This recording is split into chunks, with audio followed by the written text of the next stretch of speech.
Now, it's been another rough end to the week at the Nairobi Securities Exchange with the all-share index at 133.4. Now, we want to make sense of this decline, and for more on that, we are joined by Kevin Ngige, a senior equities analyst at Genghis Capital. Kevin, calling it another rough week, I feel like that's an understatement.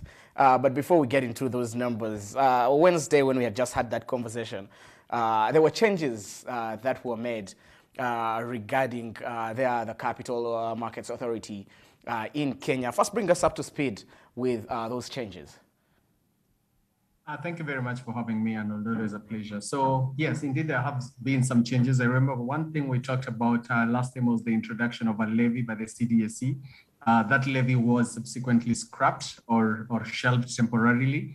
Remember, we mentioned that they had not done any public participation, but then the chief executive, while speaking on social media, said that some fees are legislative, others are not. And that fee that they had introduced was one of the fees that was not legislative. As such, they didn't need to undertake a public participation initiative. So, of course, there was some backlash on social media, and 48 hours later, the fee was scrapped or shelved until further notice. So that's some of the biggest changes that we have seen in the market. I think that's one of the biggest ones that affects investors directly, as it was supposed to come into effect on 15th of next month. Now that some kind of sanity has prevailed there, what does this say, again, going back to that question, what does this say about the decision-making process there at CDSE or the lack of decision-making process there, the out of touch, and the future of such bureaucratic bodies when it comes to the running of something like the capital markets? I mean, it's more or less what we discussed last time, that this is extremely a joke from the executive and from the board. And one of the things that make me lack sleep at night is that CDSE, part of the biggest shareholders for CDSE is NSE themselves, Capital Market Authority themselves. So for CDSE to come up and introduce such levies to investors, it means that NSE and both NSE, CACIB and CMA were privy to such information, but neither of them said a thing in the entirety of this period. So it was only the investors and the backlash on social media that made them rethink that fee. So of course, the decision-making process that CDSE is wanting. Yes, they've introduced some new systems to enable stuff like day trading and securities borrowing and lending. But then again, these are not inventions that make the turnover tick, if I may say so. So we haven't really seen an uptick in activity thanks to the introduction of day trading or securities lending and borrowing. And I believe that this monopolistic nature of some of these corporations are some of the reason we are seeing such archaic thinking, if I may put it that way, in terms of, I think it's about time now we introduce blockchain in terms of how we digitize and have a central depository where, backed on the blockchain and not an institution that, we have an institution somewhere that's a monopoly and can just wake up and introduce new fees. So of course it's wanting, they've shelved it. I think it's shame to them or shame on them. And I think we just need a whole change of that board and executive at CDSE. Kevin, funny that you talk about blockchain. There's an interview I just had earlier regarding how that can help not only integrate payments on the continent, but also integrate stock market. So you better check out that interview a little bit later on when you get a minute. Kevin, now let's talk Nairobi Securities Exchange. Last week, it shared about 294 billion. I seem to be having egg on my face because I'm a firm believer. Or was a firm believer in the Nairobi Securities Exchange. It began the year trending upwards, record numbers, 164, almost hit 170 at one point, 133 as of today. Let's make sense of that. I mean, it's simply mind-boggling to even think of those numbers. To your point, I agree with you. If you also look at the 20-share index, I mean, we are talking about 1,700 levels. Less than 2 years back, we were talking about 2,800 to 3,000 levels. So we've almost halved by 50%. I mean, things are tough. We started the year, of course, on optimism in terms of the executive had opened up the country. I think we were among the first countries in East Africa to do away with the mask policies. We were the first to fully open up our our hospitality areas, our our clubs were open, hospitals, schools. So there was just optimism that business was going back to normal. But then there came these exogenous shocks. Of course, you've seen the Russian invasion of the Ukraine. You've seen Western worlds, especially the European area and the American, increasing their rates. And then again, remember, we are just 2.5 months shy to an election that is hotly contested. So I think these are some of the issues.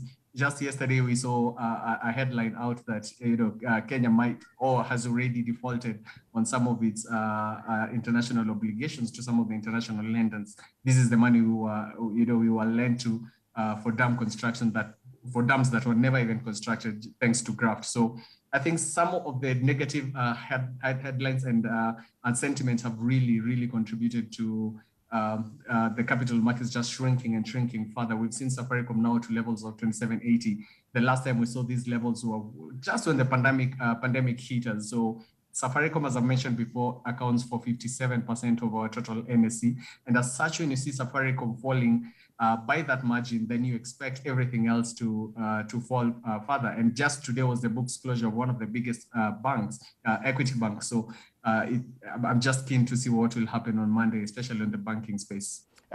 Great that you bring that back. So that means you have a date with us on Monday. Kevin, Safaricom, let's focus on that counter, right? Safaricom was is one of those equities that you expect people to keep buying. Why? Look at that entry into Kenya. I bet it's going to cross-list on the Ethiopian Securities Exchange the moment that is launched later on in the year. That entry into Kenya only spells one thing, increase in capital, because, M-Pesa traction, which is the most used fintech on the continent, going by numbers margin. So why are they selling? Last week, 71.4% of the capital flight was coming in from Safaricom. This week, also above 50%. Why are they dumping that stock?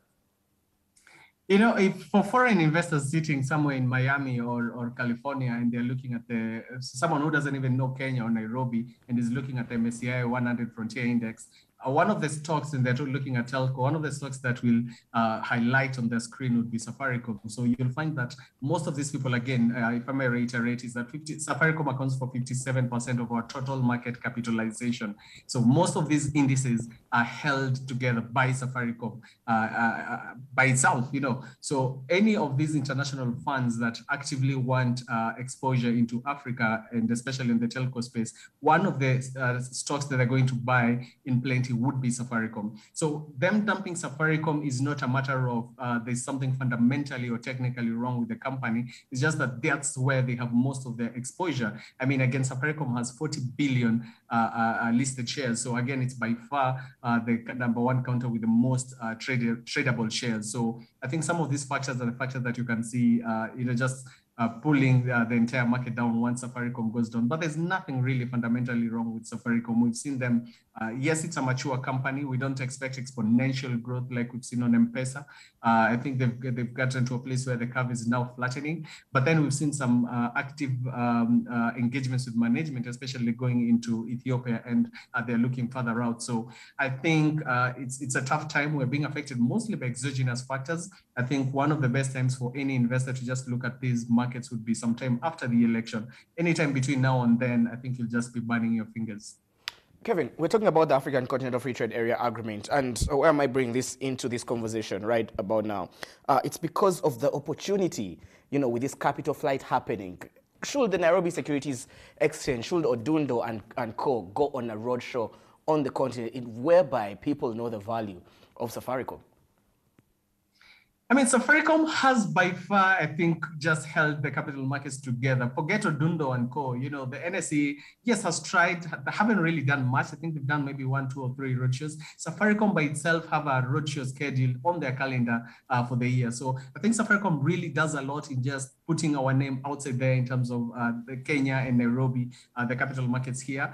I think, I don't know, I keep thinking that Safaricom should just be rebranded to Nairobi Securities Exchange and it just holds the exchange. So I don't see much that Odundo and Co are doing. I mean, one, you can see recently, just this week, they were quiet and mum about the introduction of these levies by the subsidiary, a place where they own 48%, ownership of CDSE. So they're quite about that. You know, they've introduced a couple of inventions in November last year, brought day trading. It only accounts for 5%. We haven't seen the numbers. I'm just quoting the CEO. You know, later on, we have securities borrowing and lending. That hasn't really taken off. We are losing close to 300 billion in paper wealth every single month. The stock market is down 22% year to date. I mean, we just need to sit down and re-strategize. It's Odundo's last term. I hope he does something for his legacy. Otherwise, he'll leave the exchange at the worst time, I think, in 2 decades. Talking about Odundo and his legacy, how does he create some form of magic wand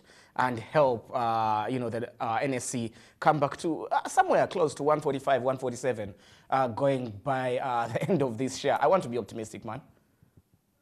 To be optimistic, I've always quoted one of my favorite countries, Pakistan. I'll quote for you another new one today, Vietnam. Vietnam, on average, for their local clients, they open 298,000 accounts every single month. That's the average year to date. Go back and talk to CDSE. CDSE have 1.6 million total accounts, 1.1 million of which are dormant. Out of the 1.6 million, only 3.4% are actively trading, and that's around 57,000 shares. I mean, I don't know how worse it can get. That's CDSE where NSE have 48% shareholding. So one of the things I'd say for Dundo, people are really hard pressed. The economy is not doing as much. The economy and the capital markets go hand in hand. When the economy goes up, the capital markets go up. Right now, the economy is dwindling. You don't expect a miracle on the capital market. So what do? You have to spice up. You have to bring up these local retail investors who are now only contributing maybe 4 to 5% of total turnover. So what do? Zero rate fees, bring down fees, especially on day trading. 5% incentive is not enough. Bring it down to 5% total that you're charging people, you know, so instead of charging people 95 and giving them a 5% discount, give them a 95% discount and charge them only 0.05%. So these are some of the things we need to do. We need to look beyond revenues. They're tough times, and just look at how do we hurt now, but bring in more people whom we could benefit from later.